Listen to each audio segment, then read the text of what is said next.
Diggins. Owls by 6. Driving it down. Ooh, nice little Euro. It just started jawing, fam. Oh my goodness.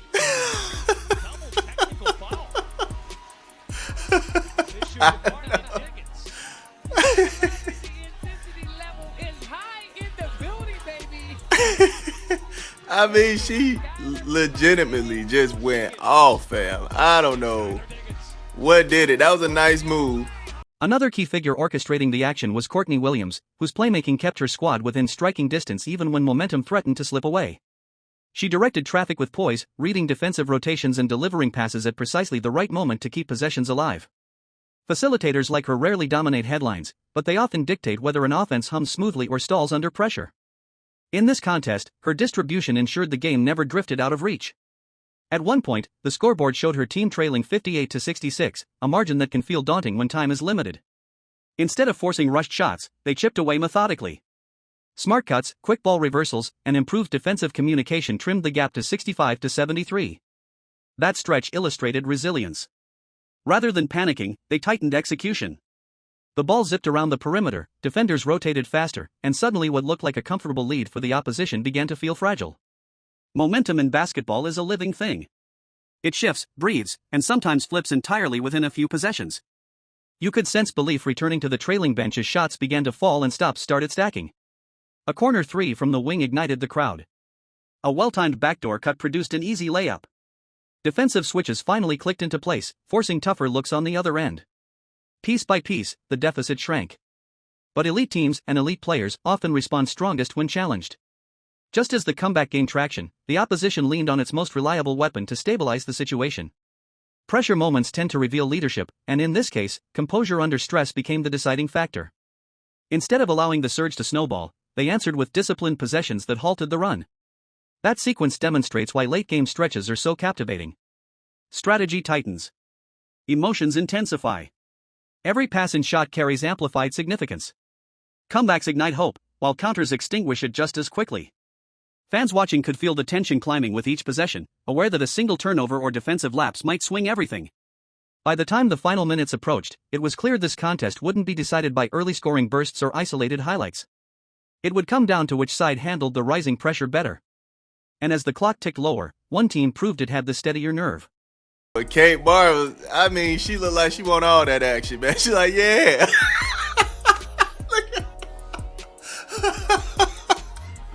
Look at the eyes, fam. Oh my goodness. This is hilarious, man. I don't even know what Kate Martin did to get in her head like that, but Skylar was pissed. She was pissed. I mean, on fire. Look at this. The way Kate turned, it looked like she was getting ready to get swung at. She knew Skylar was just pissed, man. I don't know what Skylar had going on. To really understand the confrontation, you have to look at what was happening statistically and strategically before that moment ever occurred. She didn't explode emotionally out of nowhere. She was in complete command of the game. By the final buzzer, she had stacked up 23 points on highly efficient shooting, adding multiple trips to the free throw line that kept pressure on the defense and slowed the pace whenever needed. Those numbers don't just indicate productivity. They signal control. She wasn't forcing shots or scrambling for opportunities. She was dictating tempo, choosing when to attack and when to facilitate. Her team held a 6-point lead at the time of the exchange, which is a crucial detail. Players trailing big sometimes lash out from frustration. But she wasn't trailing. She was ahead. That means the outburst wasn't desperation. It was assertion. She had been methodically dissecting the opposing defense possession after possession, identifying gaps, exploiting mismatches, and capitalizing on every hesitation. Martin, despite her effort and defensive instincts, found herself struggling to contain the veteran guard's combination of speed, footwork, and court awareness. That's not a knock on her ability. It's simply what happens when a player operating at peak rhythm meets a defender caught half a step behind. The Euro step itself was symbolic. It wasn't just technically sound. It was emphatic in its timing. She chose that exact possession to attack decisively, slipping past help defense and finishing with authority. In basketball culture, moves like that often function as statements. They tell the defender, "You can't stop this tonight." And when she followed the play with direct verbal emphasis, she ensured the statement wasn't left open to interpretation. It was confirmation, delivered both physically and verbally. Games often feature subtle psychological battles that casual viewers miss. A glance here. A nod there. A muttered comment after a whistle.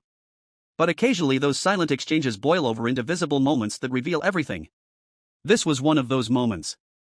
It showed who felt in control, who felt challenged, and who believed they had the upper hand.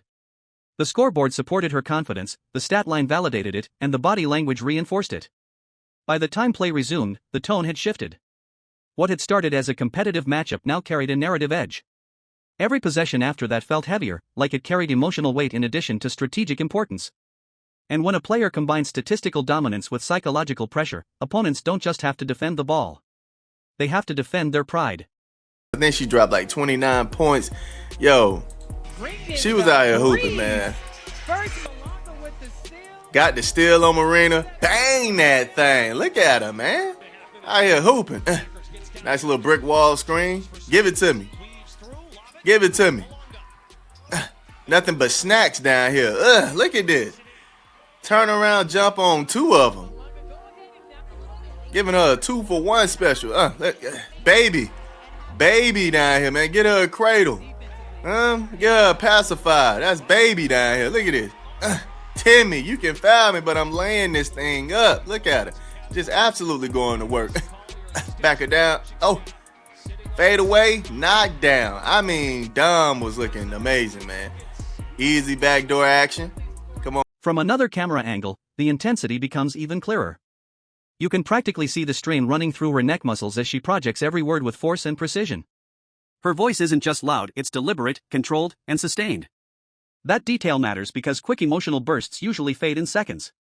This didn't fade. It continued, stretching long enough that officials had no choice but to intervene physically. The duration alone tells you this wasn't spontaneous irritation. It was sustained intent. Martin's reaction adds another layer of intrigue. She doesn't retreat or try to disengage.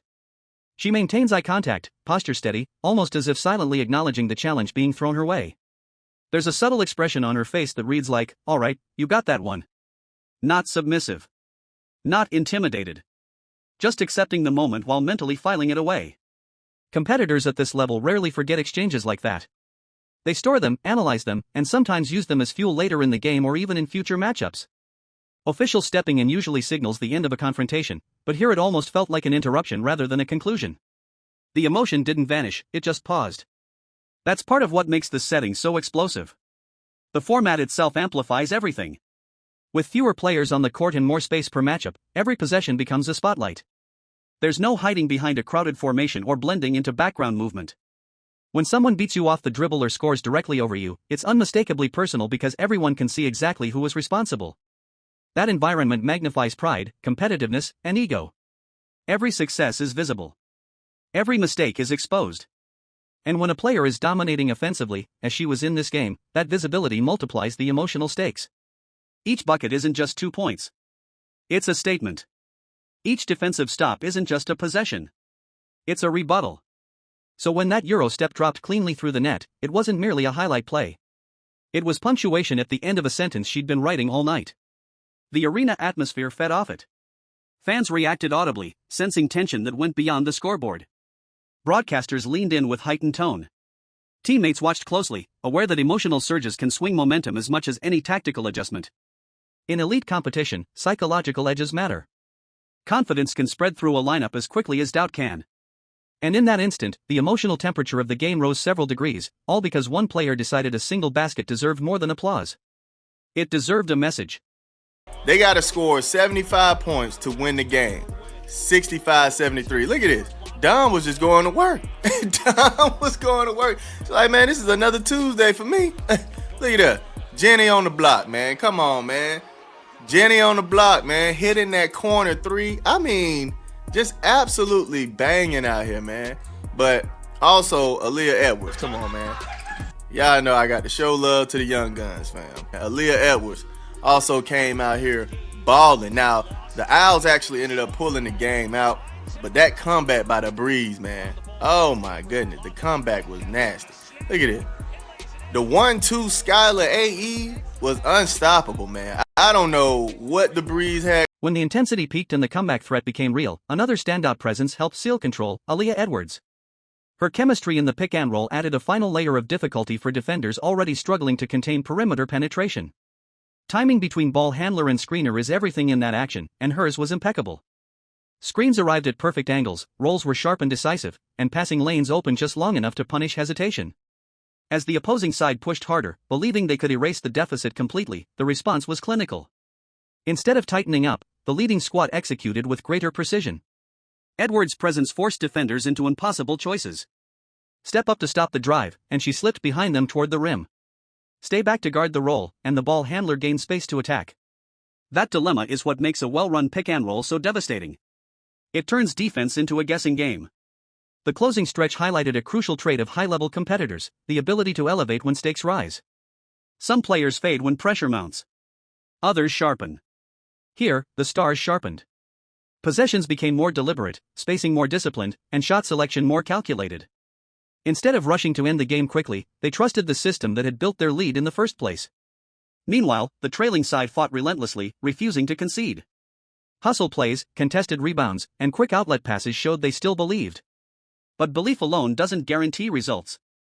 Execution under strain determines outcomes. Each missed opportunity on their end gave the leaders another chance to reinforce control. By the final sequence, the emotional confrontation from earlier felt like a symbolic preview of the night's theme, assertion versus resistance. One side kept asserting dominance. The other kept resisting collapse. Ultimately, composure and precision outweighed urgency and momentum. As the buzzer approached, the narrative was clear. This wasn't just a game defined by a single heated exchange or one highlight play. It was defined by layered performances, strategic adjustments, and players who understood when to push emotion forward and when to channel it into execution.